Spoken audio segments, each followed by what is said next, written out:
5 জেলায় 6 কেন্দ্রে উপনির্বাচন, ফলাফল কি হতে পারে? দেখুন, সকাল থেকে যেভাবে হিংসা করছে, আমার মনে হয় ইলেকশন কমিশন অফ ইন্ডিয়া ব্যর্থ এটাতে আটকাতে। হিংসা আমাদের হাড়োয়া বিধানসভাতে একটা অঞ্চলের 11টার অধিক বুথ এজেন্টকে তারা যেতে দেয়নি। প্রশাসনের সাথে যোগাযোগ করলে তারা দেখছি করছে। পর্যাপ্ত পরিমাণে সেন্ট্রাল ফোর্স নাই, সেখানে দেখাই যাচ্ছে না। একটা প্রহসনে পরিণত হয়েছে।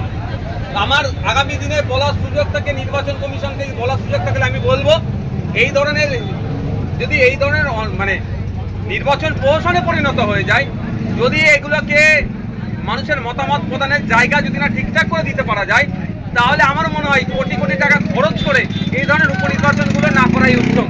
এর পরিবর্তে অন্য কোনো পন্থা নেওয়া দরকার। কারণ ট্যাক্সের টাকায় নির্বাচন হচ্ছে, মানুষের গণতান্ত্রিক উৎসব বলছেন, কিন্তু দুর্ভাগ্যের বিষয় মানুষ গণতান্ত্রিক উৎসবে গণতান্ত্রিক প্রক্রিয়াতে নিজস্ব মতামত রাখতে পারছে না। সেখানে ভোট লুট হয়ে যাচ্ছে। ভোট লুটটা আটকাতে পারছে না এই নির্বাচন কমিশন। আজকে যতটুকু খবর পেয়েছি, নির্বাচন কমিশন ব্যর্থ। সন্ধ্যাবেলায় কি করবে? বড় বড় ভাষণ দিয়ে দেবে হয়তো, যে না সব শান্তিপূর্ণ ছিল। অলরেডি আমরা 11টা বুথের জন্য রিপোলিং এর আমরা অ্যাপ্লিকেশন করে দিয়েছি। স্যার উপনির্বাচনে হারোয়া আইএসএফ এর 11 জন বুথ এজেন্টকে বুঝতে পারা বলেছে। সেই বিষয়টা বললাম তো, আমাদের 6টি উপনির্বাচনের মধ্যে আপনারা একটা প্রার্থী দিচ্ছেন, কি ভাবলেন এবারে যে ফল নিয়ে কি ভাবছেন? দেখুন, 6টা জায়গায় যে উপনির্বাচন হচ্ছে, শাসক বিরোধী ভোট হবে। 100% আমরা নিশ্চিত, যদি মানুষ ভোটের পূর্ণ স্বাধীনতা পায়, দেয়নি তো পূর্ণ স্বাধীনতা, আটকে দিচ্ছে, বুথের এজেন্ট দিতে দিচ্ছে না, তাহলে 6-0-তে শাসক পরাজিত হবে। স্যার, শান্তিদাঙ্গায় 18 অধিক সংখ্যালঘু ভাইদের কেস, কি বলবেন? দেখুন, এই বিষয়টা নিয়ে অনেক ভাবা দরকার, অনেক বোঝা দরকার। তৃণমূলের সরকার যেখানে 67টির অধিক মুসলিম ছেলের নামে মামলা দিল, হ্যাঁ, যারা দোষ করেছে, দোষী যদি হয়ে থাকে তাদের বিরুদ্ধে ব্যবস্থা গ্রহণ করুক। যেখানে একটা এই ধরনের পরিবেশ, দুটো সম্প্রদায়ের মধ্যে একটা মতনৈক্য হয়েছে, মনোমালিন্য হয়েছে, একটা হিংসা হয়েছে, সেখানে শুভেন্দু অধিকারীকে কিভাবে অ্যাক্সেস পায় এটা বুঝতে হবে। বৃহত্তর সমাজের কাছে বলছি, শুধু মুসলিম নয়, সমগ্র সমাজের কাছে বলছি, দাঙ্গা খেলা এরা খেলতে চাইছে এদের ভোট ব্যাংকে সুরক্ষিত রাখার জন্য। একটা বিজেপির লাভ হবে, একটা তৃণমূলের লাভ হবে। নাহলে শুভেন্দু অধিকারীকে সেখানে সহজে যেতে পারছে কিভাবে? গার্ডের নিচে একটা মতনৈক্য হচ্ছিল, সেখানে শুভেন্দু অধিকারী পৌঁছে গেল, গিয়ে ভড়কাওয়া ভাষণ দিচ্ছে, এদের বিরুদ্ধে কোনো ব্যবস্থা গ্রহণ করছে না। শ্যামপুরের, আমি সংখ্যালঘু থেকে সংখ্যাগুরুদের উদ্দেশ্যে বলবো, শ্যামপুরের একটা ঐতিহ্য ইতিহাস আছে, সেটাকে কোনোভাবেই নষ্ট হতে দেবেন না। তারা যদি সমাজ বিরোধী আমাদের মধ্যে হিংসা ছড়াতে চায়, সেটাকে আমরা দায়িত্ব নিয়ে সেটাকে ঐক্যবদ্ধ হয়ে প্রতিহত করব। তবে এই শ্যামপুরের কথা বলি, শ্যামপুরে যে দাঙ্গা বলছেন, যে হিংসা বলছেন, এর সাথে তৃণমূল জড়িয়ে আছে। ওখানকারের বেশ কিছু তৃণমূলের লিডার এইটাকে ভড়কাওয়া দিয়েছে।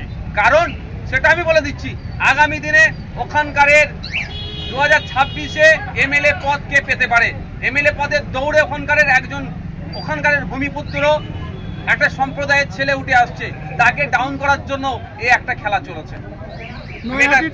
পয়েন্ট বলছি, এবার ওখানকার যারা রাজনীতি করছেন, সমগ্র এলাকার রাজনীতি যারা করছেন, তারা একটু ভাববেন যে কিভাবে রাজনৈতিক ক্যারিয়ারগুলোকে শেষ করার জন্য কিভাবে এই দাঙ্গার দিকে টান করিয়ে দিচ্ছে। শুভেন্দু অধিকারী বলে গেলেন যে এর জন্য দায়ী শুধু গুলশান মল্লিক। দেখুন, ব্যাপারটা হচ্ছে, তো কে বলে গিয়েছিলেন? দেখুন, শুভেন্দু অধিকারীকে তো গুলশান মল্লিক নজরে আসবে, ও আর কোন খান নজরে আসবে, এটা আসবে। শুভেন্দু অধিকারীকে অন্য কেউ নজরে আসবে না। শুভেন্দু অধিকারী আর মমতা ব্যানার্জি তো এক এজেন্ডা নিয়ে চলছে। শুভেন্দু অধিকারী তো এসে বলবেন এখানে মমতা ব্যানার্জির দল দায়ী। মমতা ব্যানার্জির দল দায়ী হলে তার ধর্মের বিভেদটা বাড়বে না, ওদের ভোট ব্যাংকটা ঠিক হবে না। এখানে গুলশান মল্লিকের নাম নিলেই একটা ধর্মীয় টান নেবে, তোরা করছে। আমার প্রশ্ন তারও একটু আগে, শুভেন্দু অধিকারী এখানে বলার জায়গাটা দিচ্ছেটা কি? শুভেন্দু অধিকারী এখানে বলার জায়গাটা দিচ্ছে মমতা ব্যানার্জির সরকার। আমরা কোনো জায়গায় গেলে 144 নিয়ে আটকে দেয়।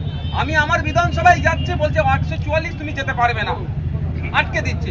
আর শুভেন্দু অধিকারীর সামনে পুলিশের এসকর্ট করে, ওয়েস্ট বেঙ্গল পুলিশ দিয়ে নিয়ে গিয়ে শ্যামপুরে পৌঁছে দিচ্ছে। এটা বুঝতে হবে আমাদেরকে যে এটা চাইছেটা কি।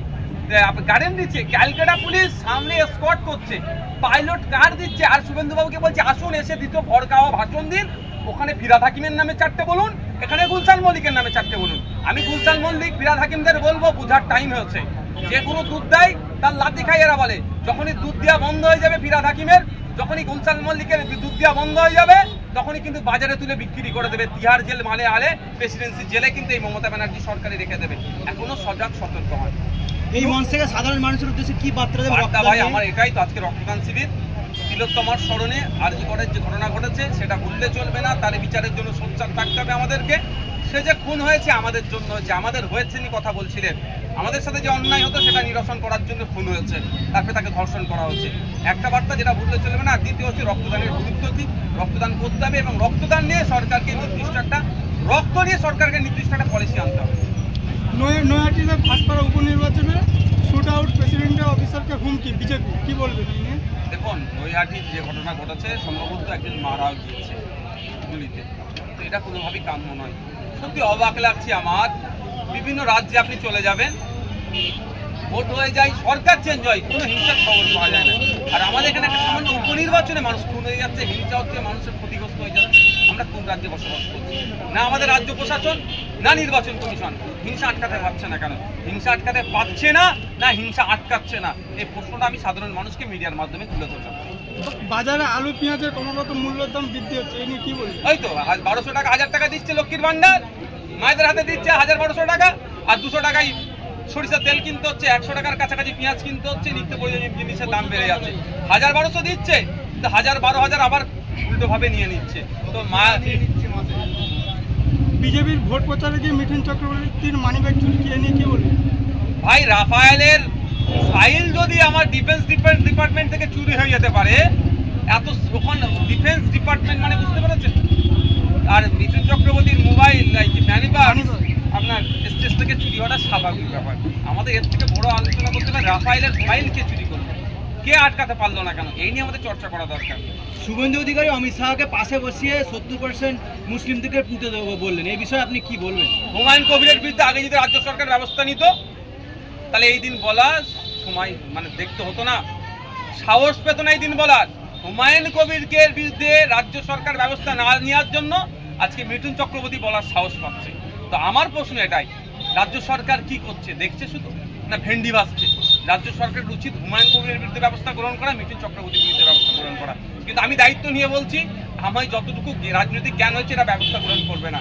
কারণ হুমায়ুন কবিরকে দিয়ে বলে 30% মুসলমানটাকে এক জায়গায় রাখতে হবে, আর মিঠুন চক্রবর্তীকে দিয়ে বলিয়ে 70% হিন্দু ভোট আলাদা জায়গায় রাখতে হবে, দুটো ভোট ভাগ করে রাখতে হবে। দুটো ভোট ভাগ করে রাখলেই দুজনের লাভ। এ করবে, এদের বিরুদ্ধে ব্যবস্থা গ্রহণ করলেই তো কাজ শেষ, হিংসার হবে না। কিন্তু হিংসা না হলে এরা ক্ষমতায় টিকে থাকবে কি করে? এরা কিভাবে এদের রাজনৈতিক দোকান খুলে রাখবে? Thank you.